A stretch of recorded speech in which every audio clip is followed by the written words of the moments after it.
Welcome back to the channel, guys. You'll tune in to yet another episode here on Rabo 85 South. This particular podcast, we're going to talk about Lamar Jackson's case to solidify himself as the 2024-2023 NFL MVP.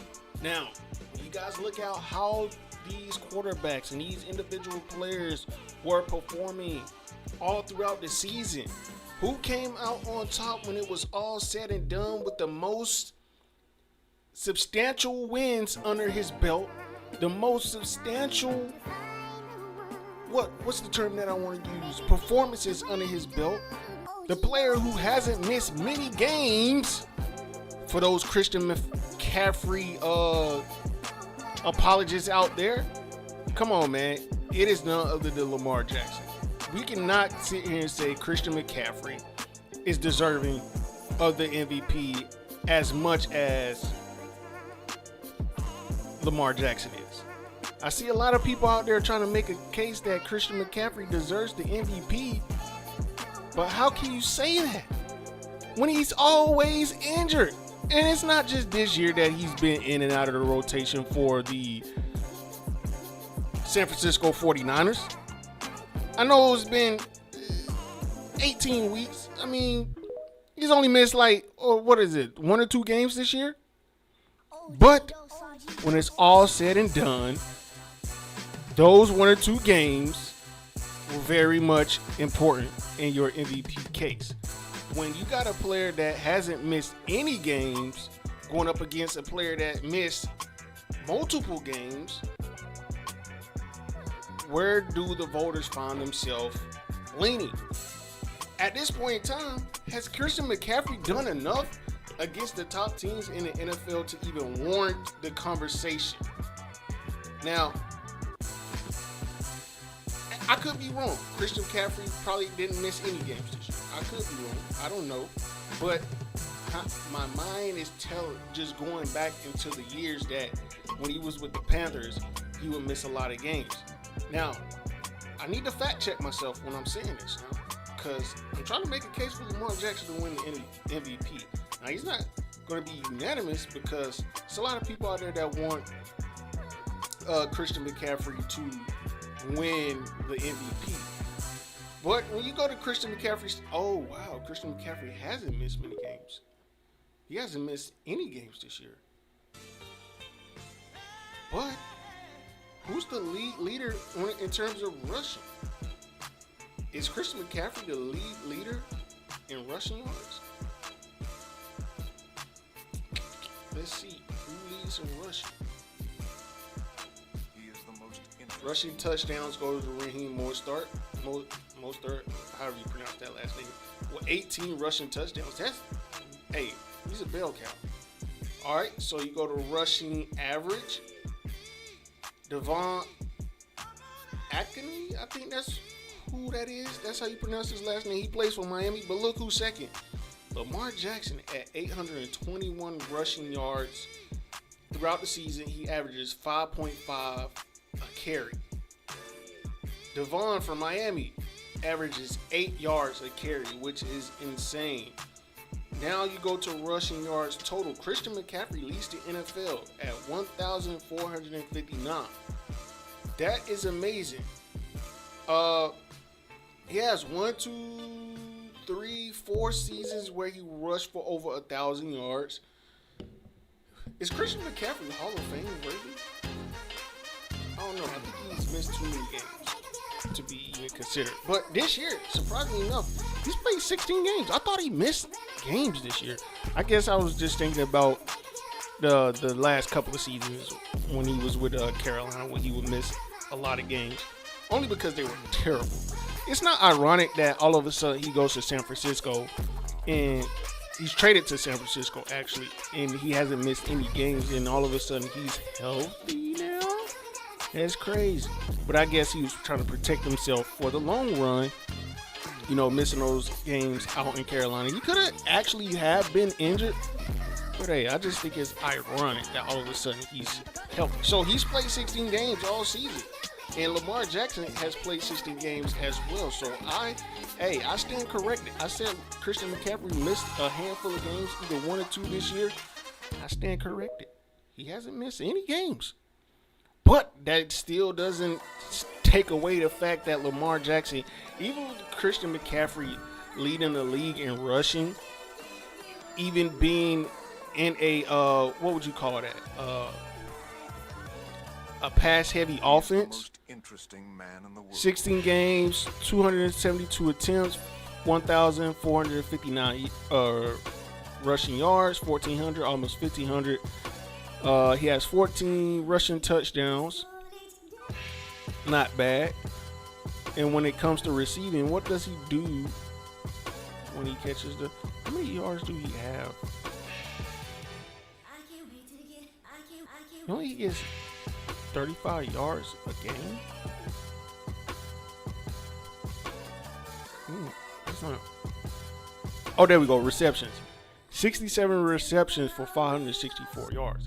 So Christian McCaffrey versus Lamar Jackson. I'm still leaning to Lamar Jackson because Lamar Jackson had some way more memorable performances versus Christian McCaffrey. And he's more valuable to the Ravens than Christian McCaffrey is. If you guys remember, San Francisco had Raheem Mostert and forgot the other running back. They had a dual threat, a combo running back room, or they had 2 running backs last year. So the fact that they just slide Christian McCaffrey into that offense, and now the output individually wasn't as good as Christian McCaffrey's, but as a whole, the run game is still there. So how can you say Christian McCaffrey is an MVP when we literally seen Raheem Mostert go from San Francisco to Miami and lead the league in rushing touchdowns at 18? So Christian McCaffrey is not worthy of the MVP. Now, he's worthy of some considerations, but to win it over Lamar Jackson, that would be an atrocity. And you don't want that to happen, on top of the fact that we already are figuring out that the NBA is rigged in terms of sports betting, and the NFL is rigged in terms of sports betting. It was put on display when the Lions lost against the Dallas Cowboys. It was just put on display. Not to get off topic, let's get back to the subject. So, what won the MVP for Lamar Jackson? Even if he goes out in Pittsburgh and only plays a couple of a couple of what would you call it? A couple of snaps. That's what I meant to say. He still is the MVP of the NFL over Christian McCaffrey. You guys see his game logs. Hopefully you've been looking at that while I've been giving this soliloquy.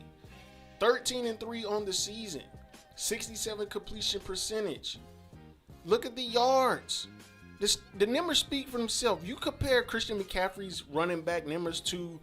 Now, I can see if Christian McCaffrey was leading the league in rushing touchdowns and rushing yards. Then we can make a case. But if you're not leading the league in both of those categories, I can't even consider a running back. Now, unless he's going out there and just going Andre 2K on him.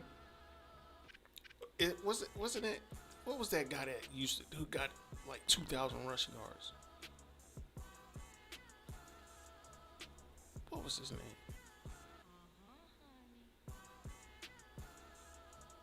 I'm about to see. Hey, hold up. I think I probably got his name mixed up.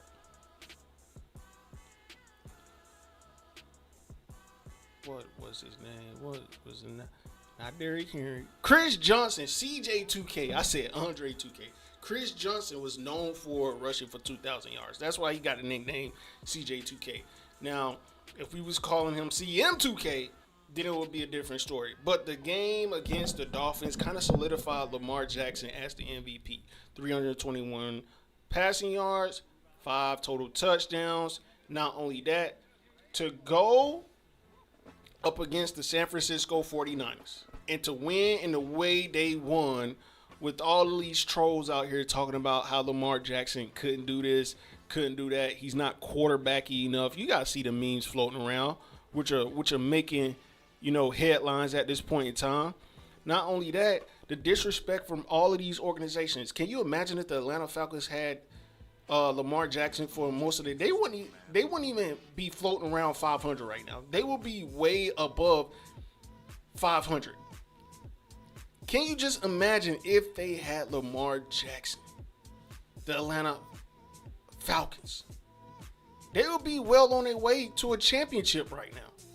Because if you look at the Atlanta Falcons, they weren't terrible.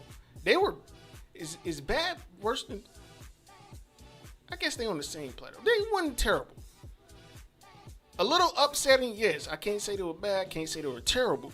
But some of these games where they should have won, in which they lost, if they had Lamar Jackson, they would be well on their way. They wouldn't be 7-9 right now.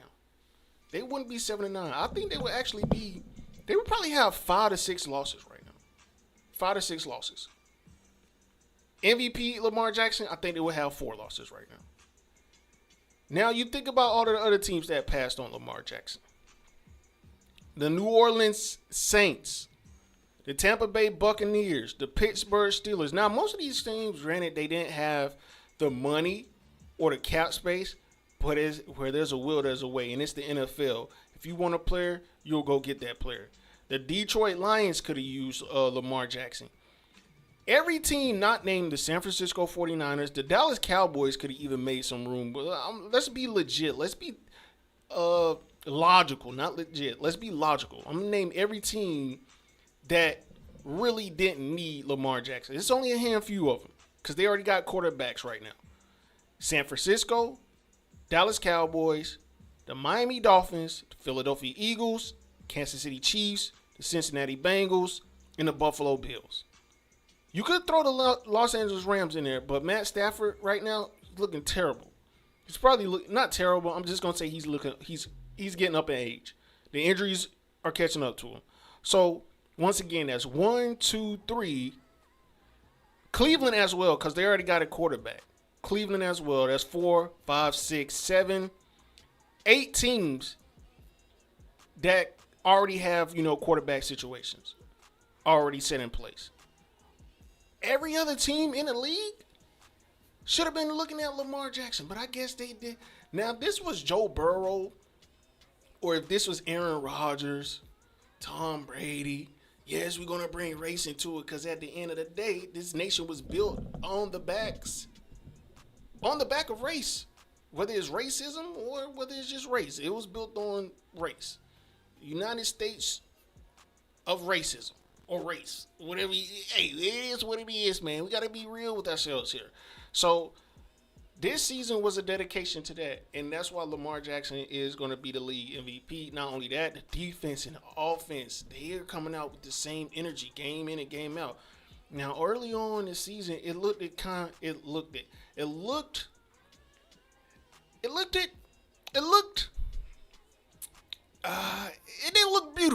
It didn't look beautiful, but when you look at it, let's go to talk about it. What is that? 1, 2, 3, 4, 5, 6. They were 6-1. Nobody was talking about them. The Baltimore Ravens have legit been flying under the radar. Now, they were in a couple of my top 5 power rankings. Number 1 early on this season at one point in time. And then the loss against Cleveland, hindsight 2020, I kind of said, you know what, probably they're not for real. But now, like I say, hindsight 2020, looking at how well the Cleveland Browns, and that loss came against Deshaun Watson, and it was a divisional matchup as well, so the Cleveland Browns was going to match that energy. And the Cleveland Browns are no slouches now, don't get me wrong. Even at that point in time, they still had Deshaun Watson, but Deshaun Watson isn't looking like the Deshaun Watson from the Texan years, only because missing that much time, throwing off your routine and keeping your body in NFL shape and keeping your body, acclimated to the grit and the grind of a NFL season. Missing all that time and then coming back and having your body, that's a shock for the body to kind of adjust. So injuries gonna pop up. So hopefully this is not something that's gonna weigh on the Cleveland Browns organization, because you don't want to see that. Because you spend a lot of money on Deshaun Watson. And it's a lot of pressure now. Outside of those allegations messing up, hey, he's not the same. I'm not going to say he's not the same, but he's kind of looking like he's not the same. He's looking like it. 13-3, 5-0 in their last 5 on the 6-game win streak going into the playoffs. Their last loss came in the month of November. That's 2 months without a loss. Now, please do not make the same mistake, Harbaugh. I don't know is it John Harbaugh or Jim Harbaugh. It's one of the Harbaugh. They're twins. It's hard to tell them apart. But do not make the same mistake in sitting him out before the playoffs. Because you guys already got a bye week. And don't tell me anything about injuries, because this man has played every single game, and you guys weren't even talking about injury. So let that man play all 4 quarters. If not all 4, 3. If not all 3, halftime. 2 quarters. 2 quarters. I want to see him play 2 quarters, 2 full quarters. Because I just remember going into the playoffs, they took the foot off the gas. They rested Lamar Jackson in his first playoff game. I think they came out with an L. If I'm not mistaken, he went like 0-2 his first 2 playoff games, and they finally got a victory. But one of those losses was because they actually sat Lamar Jackson instead of actually let him play. So don't make that same mistake again this year. Lamar Jackson is not the unanimous NFL MVP, as he was the first and only unanimous MVP of the league at one point in time, his first MVP. This one, you're going to have some votes going every which way. You're going to have Nobody outside of Lamar Jackson has even been playing on the MVP level. People want to say Christian McCaffrey, but just because you rushing a lot in a high-power offense doesn't mean you worthy of MVP. Because literally, we saw Raheem Mostert do this last year for the 49ers. So I just hate when people just sit there and just, throw out names because they don't want to see a certain player win. And that's what I feel like they're doing. They're just throwing out, Christian McCaffrey's name just because they don't want to see Lamar Jackson. Because then who they're going to have to say, make memes about? Who are they going to have to make memes about? It's going to be difficult, right? Because they don't have Lamar Jackson as the MVP. Now, going back to my original point, in 2021, the San Francisco 49ers rushing, I'm not going to get into all the numbers, but the rushing attack that they had, or the running back room. If you guys remember, they had Raheem Mostert, and what was the other running back that they had? Was it only Raheem Mostert that was going crazy? I think that was the only running back. But he was still putting up numbers for them in the running game. And not only that, like I said earlier in the podcast, Raheem Mostert leads the league in rushing touchdowns at 18 this year. Now, he's no Christian McCaffrey individually, but can we honestly say that Christian McCaffrey's had a better season than Raheem Mostert? Can you honestly say that? 18 rushing touchdowns, 1,000 rushing yards. Now, he has 400 less than Christian McCaffrey, but he has 4 more rushing touchdowns. Do you want rushing yards or rushing? I would rather have rushing touchdowns. Because the yards are going to come. If you're rushing for touchdowns, the yards are going to come. And I know everybody want to say, well, Christian McCaffrey's in the pass-heavy offense. Well, so is Raheem Mostert. And he was with the San Francisco 49ers before you. And their running game wasn't top tier. I give you that. And I'm not going to say Raheem Mostert is on the same level name-wise as Christian McCaffrey. But 18 rushing touchdowns in an offense with Tyreek Hill? Come on, man. I don't even think the whole entire rushing attack of the Kansas City Chiefs had 18 touchdowns when Tyreek Hill was there. So, I'm just making a point that Christian McCaffrey's season hasn't been better than Lamar Jackson's MVP season. Like I said, the last loss that these guys faced was against the now 11-5 Cleveland Browns. And that loss doesn't look bad. Because 17-3 first quarter, you guys see the score. 9-17 in the second half. Deshaun Watson, 213 passing yards, 20-24. 1 touchdown. one interception. It is what it is. And it was a home game too. It was a divisional opponent, and it was a home game. So Lamar Jackson, the 2024, 2023, 2024 NFL MVP. Lamar Jackson is going to take home that trophy. He's the only one that's deserving of it. Christian McCaffrey was making the case up until the game against the Baltimore Ravens. Up until the game against the Baltimore Ravens, Christian McCaffrey literally had a say in his race. But when you look at the last couple of games, I don't think it's a question. And also, too, San Francisco lost a handful of games as well since then. Not a handful of games. I'm not going to go that far and say a handful of games. But they have lost. Let me see. Let me be clear. Oh, no. That last loss was the Baltimore Ravens. So, I'm tweaking. That was the last loss. So, let me be clear. They're 12-4.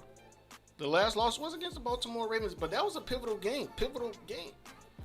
And what did Christian McCaffrey do in that game? While we on the fact, because that's the game you want to show that you deserve the MVP, right? 103 rushing yards, 1 rushing touchdown. That's not gonna do it. As a running back, you gotta do more as a skilled player to outshine the quarterback. Because the quarterback does so much for a team. Like I said, you got to go for 2,000 rushing yards. You got to have about 5. I ain't going to say 5. You got to have 8 to 10, 100-plus rushing yard games. Christian McCaffrey, 1, 2, 3, 4, 5, 6, 7. 7 games of 100-plus rushing yards. Only 2 games with multiple. Only 2 games where you have more than 2 touchdowns, 2 rushing touchdowns. That's not good enough. That's not gonna get it done, man. That's not gonna get it done. You gotta do more as a skilled player, especially if you're a running back. Like I said, you gotta have 8 to 10, 100 yards plus rushing. Now, I'm only using Raheem Mostert as a comparison to Christian McCaffrey because they both were in that offense. They're both in that offense, actually. So, to see Raheem Mostert leave that offense, right, and then go to Miami and not have a drop-off, but actually improve, it's not making the case look good for anybody that's trying to make a case for Christian McCaffrey to win. Now, I'm not holding that against Christian McCaffrey because he's good. He is good. We know he is skilled. He is skilled. But with the Panthers, what did he do? Let's just be real. We talking MVP here. You can't just go to a good team, put up numbers, and all of a sudden you're an MVP. You got to be able to be an MVP on a bad team as well. Now, when he was healthy with the Panthers, and they were playing good, he did have one season where he was like considered an MVP or something like that, if I'm not mistaken. So I'm not going to give him too much flack, but we just can't say one season is worthy of, being triumphant over, his whole entire resume. Let's just be real. Now, when you got Raheem Mostert having more than 5 games where he rushed for 2 or more touchdowns, and you only got 3, and you're in the same offense, and he leaves that offense, and it's the Dolphins. Who offense are you going to take? Are you taking the Dolphins? If you had to go into the playoffs and you were betting money, whose offense is going to perform the best? Who's going to make it further in the NFL playoffs? Are you choosing the San Francisco coaching staff in that offense, or are you choosing the Dolphins in that offense? Christian McCaffrey is deserving of at least 1 vote in MVP, and that's just to not make Lamar Jackson unanimous. But when I'm looking at the numbers and I'm pulling back the curtains and I'm really studying why are people making a case for Christian McCaffrey to be the MVP, it's not making sense to me when I'm looking at Raheem Mostert, a former 49ers running back who you guys traded away or let walk in free agency. However it happened, it happened. This man has 1, 2, 3, 4, 5, 6 games where he rushed for 2+ touchdowns. Raheem Mostert, are we just going to forget that he was with the 49ers? 209 rushes this year, 1,000 yards. He's a 1,000-yard rusher, and he's leading the league in rushing touchdowns in a pass-first offense. Technically a pass-first. You could call it a balanced offense, whatever you want to call it. But I think that the Dolphins are a pass-first offense. I look at them as a pass-first offense. They could be an opportunistic running offense, but like I say, my mistake earlier on saying that Christian McCaffrey missed a handful of games, it was just revisionist history of him playing for the Panthers, where he missed a lot of games, and a lot of people weren't trying to say he was the MVP of that team. But all of a sudden, he goes to a team that's already lit and is already good, and he's putting up numbers, and all of a sudden they want to say he's the MVP. No, Lamar Jackson is the MVP. That's how we're going to end this Rob pod. Make sure you guys go to keep it locked and subscribe to the channel. Turn on post notifications. Your guy, Lamar Jackson, who's not quarterbacky enough. He's a running back masquerading as a quarterback. This is what happens, and I love to see this from players. I don't care who it is. When you face adversity, can you come out on top? And within adversity, how do you perform? Now, the playoffs, he's not done yet. If he can go on a run, he's gonna shut a lot of haters up. And I'm not ready to say because Michael Vick is the person that got me into football anyway. And Michael Vick is probably got a lot of the African American community interested in football. Let's just be real. Now, I'm not going to made me a huge fan, because I think before that, I can say that, because I think Tom Brady and the Patriots versus the first Super Bowl that I ever watched live was on TV. Patriots versus the Panthers in the Super Bowl. But I was a fan of football way before that because Michael Vick in the Atlanta Falcons. And I'm from Georgia, so of course. But Lamar Jackson's case for the 2023-2024 MVP has already been signed, sealed, and delivered, especially with that win against the 49ers. But the win the way they did against the Dolphins, now I know the Dolphins are terrible and overrated. I ain't going to say they're terrible because that would be blasphemous, but they're overrated. I want to call them terrible because of the fact that they can't score more than 20 points on a playoff caliber team. Now, they did score 22 against the Dallas Cowboys, but let's be real. The Dallas Cowboys, come on, man. I'm tired of them. I've been trying to give them respect, been trying to give them the benefit of the doubt, but no more. Also, too, when you need the refs to win a game, tells me all I need to know about your franchise. And they didn't even try to